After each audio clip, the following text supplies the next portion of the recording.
So I bought for the first time 2 physical paperbacks for Ultimate Wow. Spider-Man. So Ultimate Universe in Marvel does not do the thing what DC does, where they reboot like every 2 years.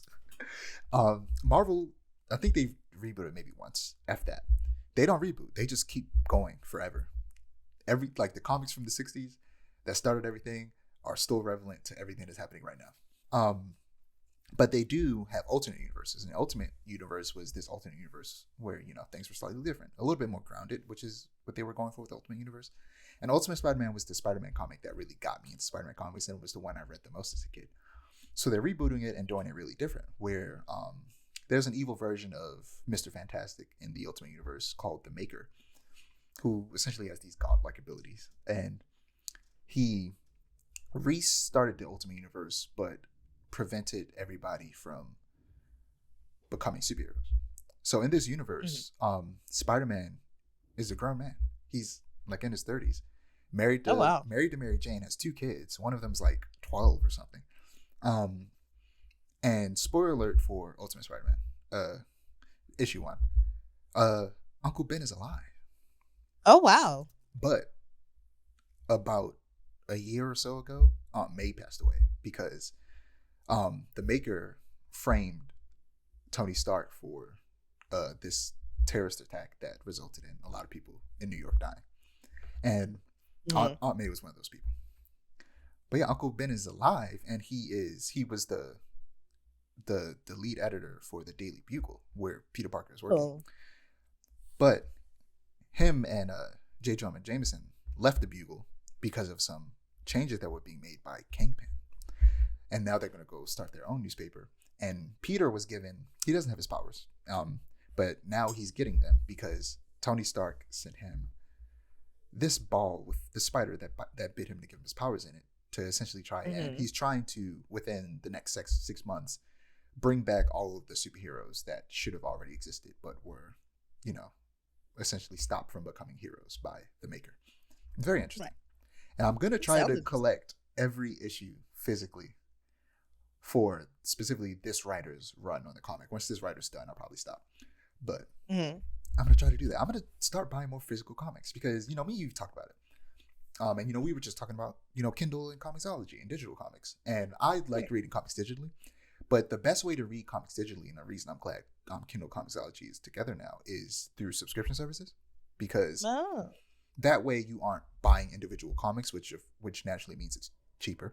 And also, you don't they don't take up as much space. You're not as worried about them taking comics away from you that you've bought and, should own. But, the way these digital laws work, you don't necessarily own the things that you buy online, like movies and games, which is stupid. That's why subscription services are the best way to read comics digitally. Plus, you get the most value for your buck.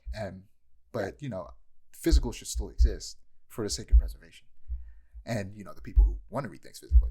And I just want to support it a little bit more. So I'm gonna start buying some comics physically. Specifically, I'm gonna start getting what do they call them? Like alternate. I think they call alternate covers.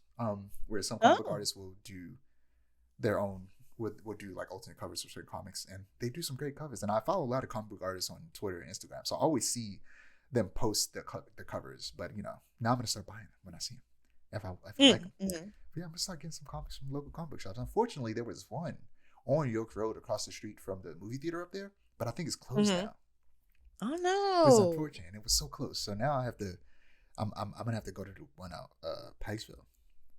Oh, I know. Well, I guess because you're probably looking for a bigger one. Because there's the one in Hamden, like Atomic Books, I think it's called. I've heard of that. Yeah, I've heard of Atomic Books. I didn't know it was in Hamden. Yeah, it is. It's like the words are escaping me, and so are directions.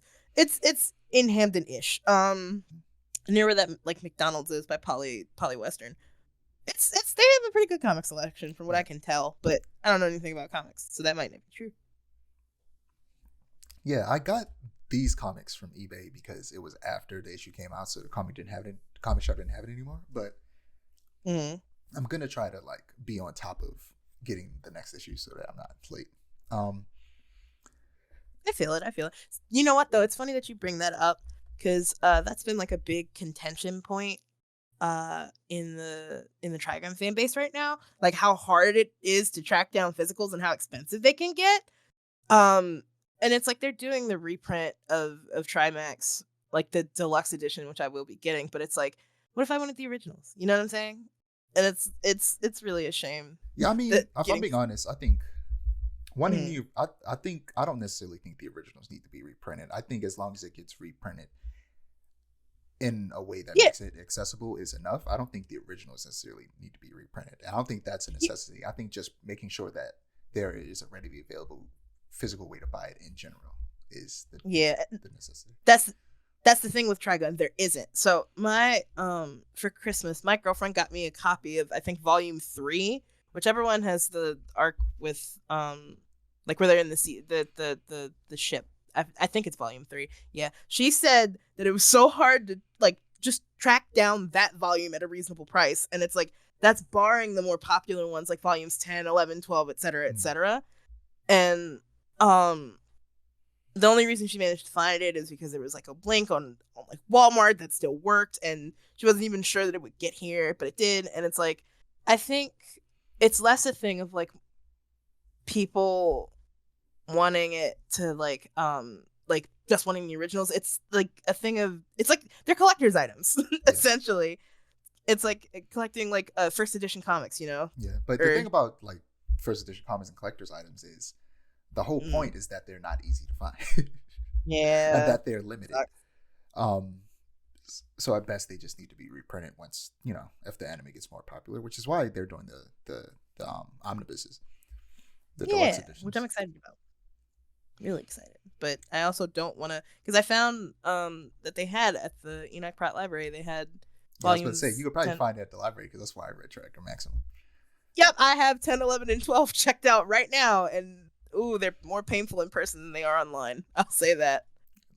Like I said, I read every volume other than like the last couple. I think like the last two. I need to Mm. finish Tracker Maximum eventually because I'm still in the middle of rereading it. I don't think I've read it since the anime stopped airing. um, Honestly, I've been like at like I've been like not rereading it on and off, but like I'll think about something and then go look at it like in the digital edition that I have, and it's just it's all so painful all the time. but yeah,